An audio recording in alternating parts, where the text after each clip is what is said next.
Good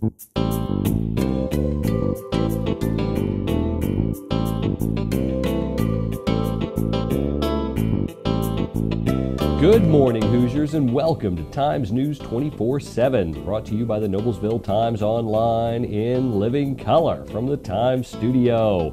I'm Stu Clampett with your top headlines for Thursday, July 21st, 2011. Today's news is brought to you in part by the Indiana Poison Center. Children act fast, so do poisons. Call the Indiana Poison Center at 1-800-222-1222 for poison prevention tips and treatment advice provided free 24 hours a day. In our top story today, the Noblesville Street Dance, one of Noblesville's favorite summer events, is right around the corner. And this year it delivers new features for the entire family to enjoy. Admission is free, of course, as Noblesville Main Street Incorporated and the City of Noblesville welcome all to the 20th annual downtown event on the historic Courthouse Square. It's going to be held from 5 to 11 p.m. on July 23rd. In addition to the fun activities, attendees have come to expect a marketplace of retail vendors, a silent auction tent, and a raffle for a chance to win a gift certificate from Smith's Jewelers will be conducted. And of course, the dancing begins at 6 p.m. In other news, in her 10th and final year at 4-H, Shelby Mills was looking at making every moment count during this year's county fair. On the final night of the fair, Mills ended her 4-H tenure with an emotional hug from Danny Robinson and Nicole Borum after graciously accepting this year's Brett Borum Award during the Supreme Showmanship competition. This award is given to a deserving individual in their last year of 4-H, and a 2011 graduate of Hamilton Heights High School, Mills has earned varsity letters in softball and basketball. Mills will attend Indiana University Kokomo in the fall and plans to major in nursing.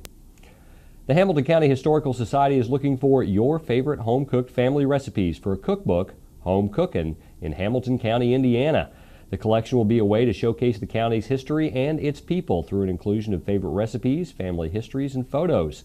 The deadline to submit is August 1st, and recipes should be sent to Hamilton CO Museum at att.net, or you can mail them to the Hamilton County Historical Society at P.O. Box 397, Noblesville, Indiana, 46061. You can also call 770-0775 with any questions. 2 temporary daytime road closures will take place over the next 2 weeks in response to a request by the Hoosier Heritage Port Authority to make substructure bridge repairs to 2 railroad bridges in Noblesville. Each closure will last about 5 days and will only be during the hours of 7:30 a.m. to 4:30 p.m. Both temporary closures were scheduled in order to avoid beginning the school year with road closures.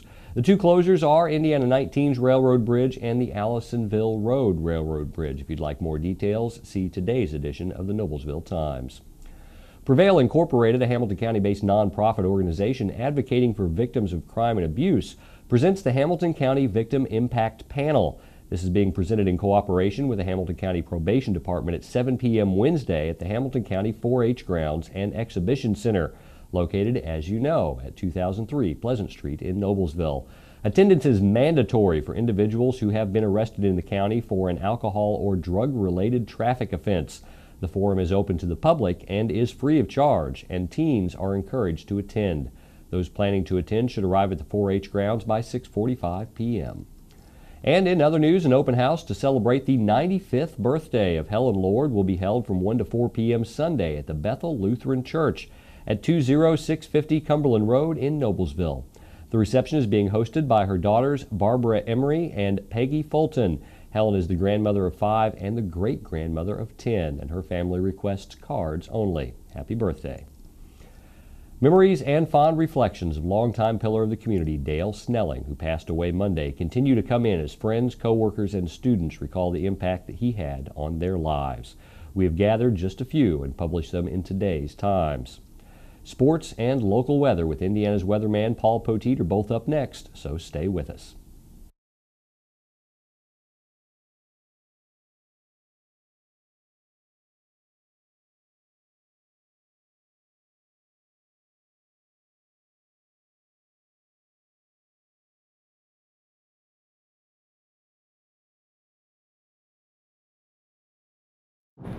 Is that thing getting closer? Look how high that thing's going. Look out there, look at the debris.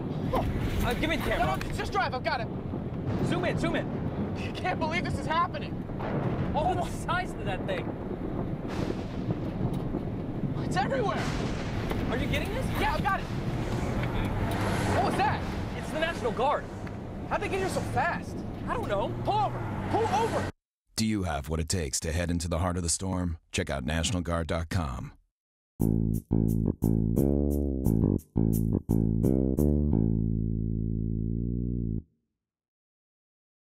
Times News 24/7. It's meteorologist Paul Poteet. Bring in the heat. I am one of my radio stations this morning. Call me the commander-in-chief of the heat. I'm not sure if that's good or not. Or just call me Paul Poteet. In any event, just don't call me Weatherby. That's the bird. I'm the human. Are we straight on that? Okay, very good. Weatherby's got the shades on. He's been sweating, and this probably finds you the same. The excessive heat warning continues. That goes through Saturday. The heat index numbers again this afternoon should be up around 115, and I think they'll be up around 110 again on Friday and Saturday. We start to get a little bit of relief on Sunday, and then you'll notice more of that next Monday. Certainly wasn't the case yesterday. Look at these high temperatures. Down the road from Hamilton County into Indianapolis, 98 for the high temperature, the warmest that it's been so far this year. We'd had a 98-degree day last year also, so the warmest weather that we've had in a year.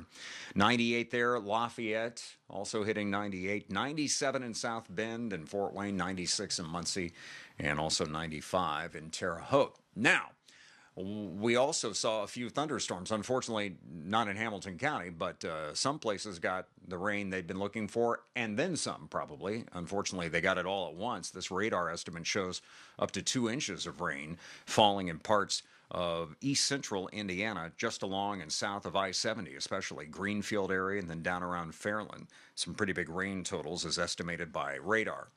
And I think we've got our shots at showers and storms. The weather map today shows a cold front back out to the northwest, but eventually that'll get close enough and the pattern will kind of relax a bit to let some of these disturbances in on a more widespread basis.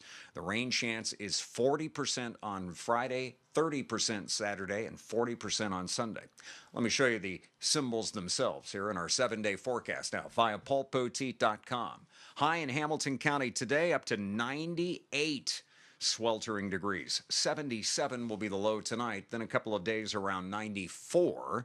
Friday and Saturday both bring storm chances. On Sunday, 92, and then next week we start to improve. On Monday, decreasing humidity, 89 for the high, and at least we'll be in the 60s at night for a few days next week, even though the high temperatures, they're out of the 90s, but they're still just a shade above average. Stay cool. And stay here. We've got the latest Hamilton County local news, sports, my webcam weather anytime. And I'll see you online throughout the day at paulpoteet.com. Each week, Terry Ditzler and Connie Thompson take a look at current events ranging from local to worldwide, from touchdowns to teenagers, tornadoes to tsunamis, and ask the question, where is God in all of this?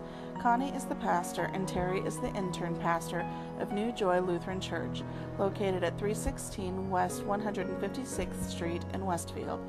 You can email them at joy@thetimes24-7.com. The journey begins only in the Times.